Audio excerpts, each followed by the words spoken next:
Sairam students, let's begin with the class 8 history. Chapter 3 ruling the countryside. Today we are doing the third part of this chapter. Let's go through the content. The company becomes the Diwan, and the crops for Europe, and the Blue Rebellion and after.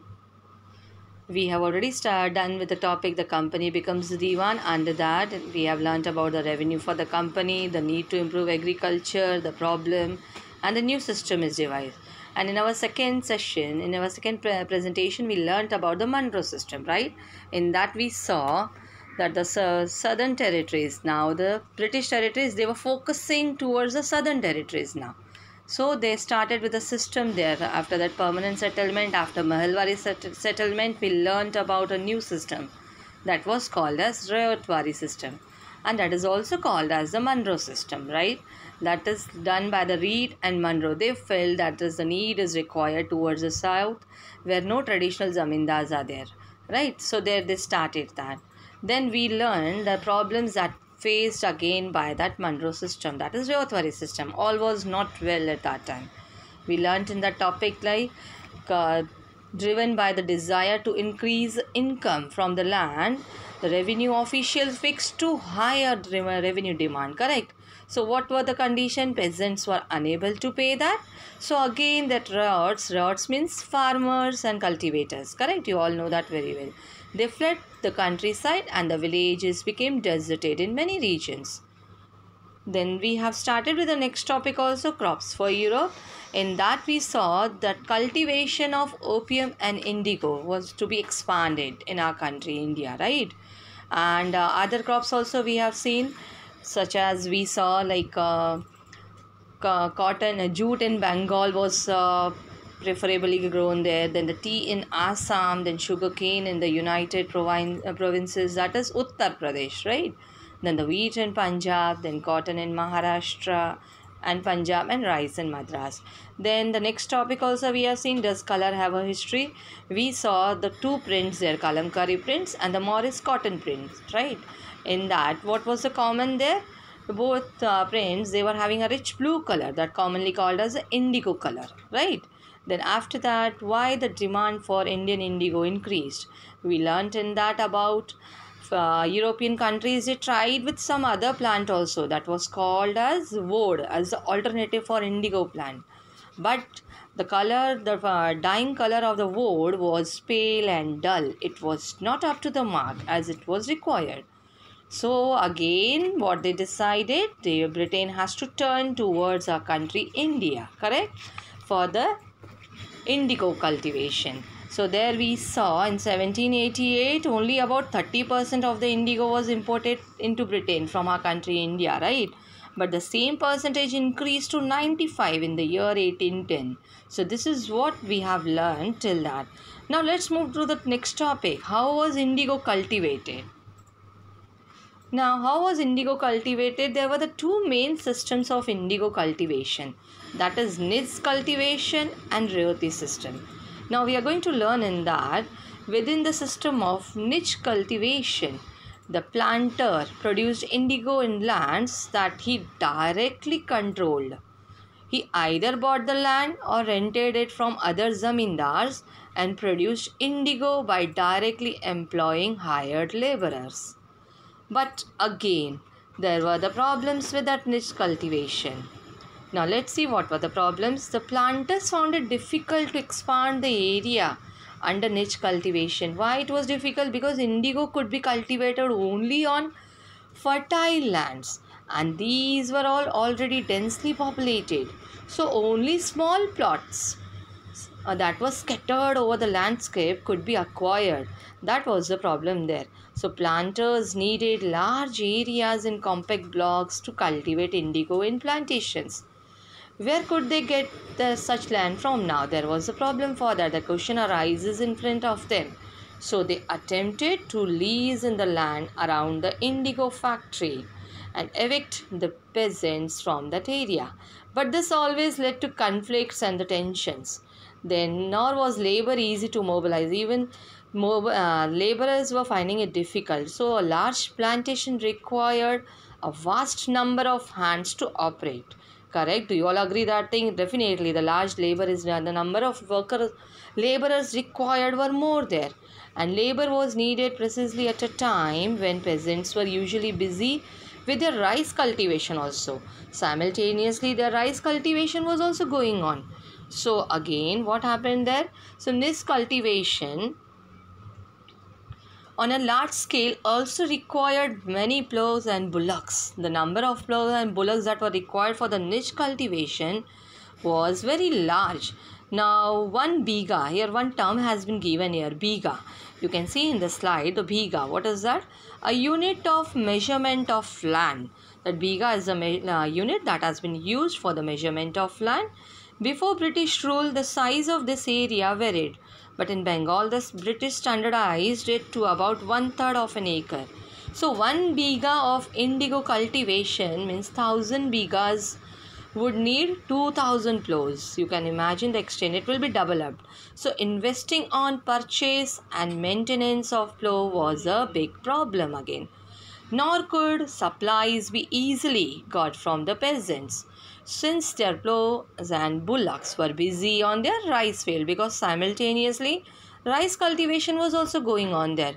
Again, exactly at the time that the indigo planters also needed them. So, till the late 19th century, planters were therefore reluctant to expand the area under niche cultivation. So, less than 25% of the land producing indigo was under this system. Which system? That is the niche system, niche cultivation, and the rest was under an alternative mode of cultivation, that is the Rayoti system. Now we are going to learn about that Rayoti system. I hope you understood the meaning of biga. It's a unit that is used for the measurement of land.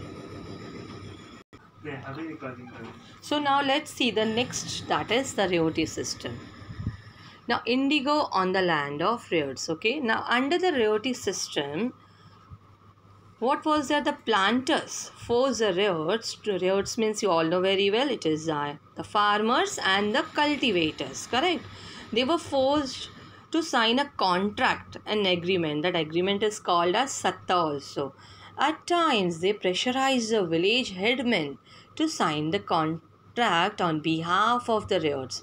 So those who signed the contract got their cash advances from the planters at low rates of interest to produce indigo. But the loan committed the Rayot to cultivating indigo on at least 25% of that area that were there under their possession, that was they were holding. So 25% of their area they have to use only for the indigo plantation. The planter provided the seed and the drill to them, while the cultivators they prepared the soil, they sowed the seed, and they looked after the crop. So this goes on. Now here you can see the image that has been given, the indigo plant being brought from the fields to the factory, right? Now let's see move. Then when the crop was delivered to the planter after the harvest, a new loan was again given to the Rayot, and this cycle started all over again and again. So that was like there were many other problems also in this indigo cultivation. The planters usually insisted that indigo can be cultivated on the best soil, in which peasants prefer to cultivate rice also. See, for indigo plantation they required the fertile soil. Okay, so indigo moreover had deep roots and it exhausted the soil also rapidly. And after an indigo harvest, the land could not be sown with rice. So here there are some of the problems that were faced by the indigo cultivators. Income from the indigo was very less. That was one of the problems that were faced by the indigo cultivators. And cultivators got trapped. In which cycle they got trapped? They got trapped up in the cycle like the planter. After the harvest, a new loan was given to the Rayot. And this cycle goes on. Once the crop was delivered, again the new loan was given to them. So this was never ending for them. It was going on continuously. So land, and even one more problem was the land became infertile. That is not suitable for growing the rice crop. That was also the problem. So these are the issues that were faced by the indigo cultivators.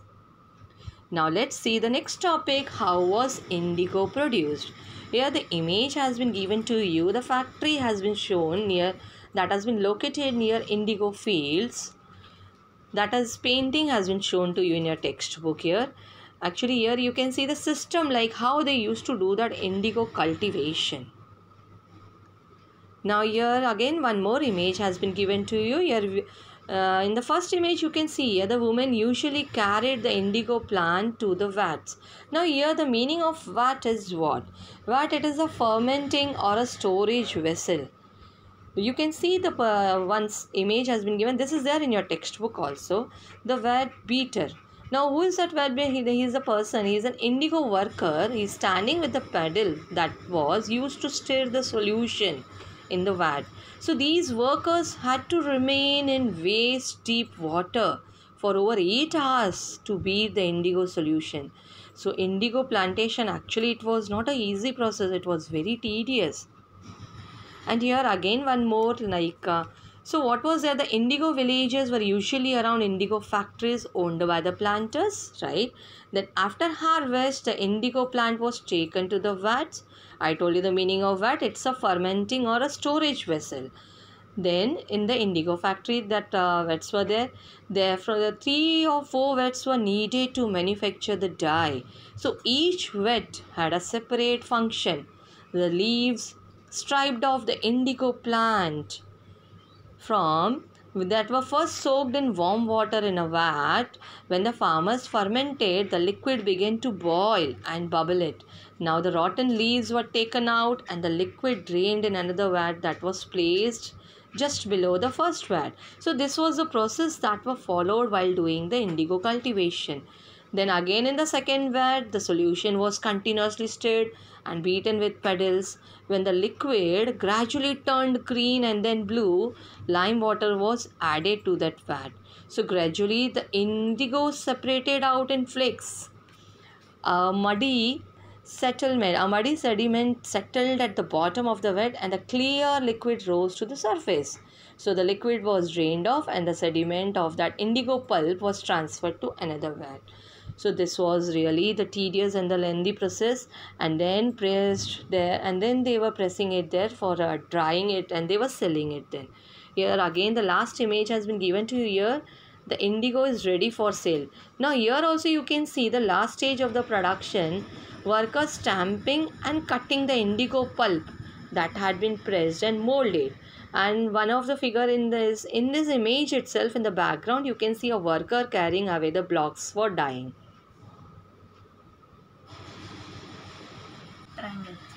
So let's have the quick recap of what we have learned in our today's session. How was indigo cultivated, right? In that we learned the 2 systems that were niche cultivation, and second one was the roti system, correct? In the niche cultivation, what was that? The planter produced indigo in lands that he directly controlled, either bought the land or rented it from other zamindars. Then he produced indigo by directly employing hired workers, hired laborers, right? Then second one we learned here in this is roti system. In that roti system, what did we see? Planters forced riots to sign a contract or agreement that is called as satta, and cultivators got a loan against this satta. So riots was dissatisfied with the system and they turned violent. Okay, then we saw the problems with the niche cultivation. What were the problems with the niche cultivation? The planter faced difficulty in expanding the area, right? Because it was densely populated area. The indigo could be cultivated only on fertile lands. These were already densely populated, so they were not able to get the land so easily. The small blocks were only available for them. So planters needed large areas in compact blocks to cultivate indigo in plantations. They tried to get the land on lease around the indigo factory. This is what they were doing. They could do so by getting evicted the peasants from the areas. This led to the conflicts and the tensions again. And one more problem was there of the labor also. Labor was not easily available. It was not able to mobilize easily. A large plantation required a numerous laborers, and this at the same time was required for the rice cultivation also, correct? Then we saw like indigo on the land of riots. And we learnt about in niche cultivation one more thing, that is a large scale needed numerous cloaks and bullocks, correct? We learnt about the bhiga in that. That was a unit used for the measurement of land, correct? And the next we saw here indigo on the land of riots. In that we saw like how that rioty system, how under rioty system that cultivation was done. Then finally at the end you saw about how was indigo produced. There you saw the method of doing it, but through the images you have tried to learn how that indigo cultivation was done. Now still one more topic. After this indigo cultivation, after this the blue rebellion started, that we are going to learn in our next session. Till then, take care.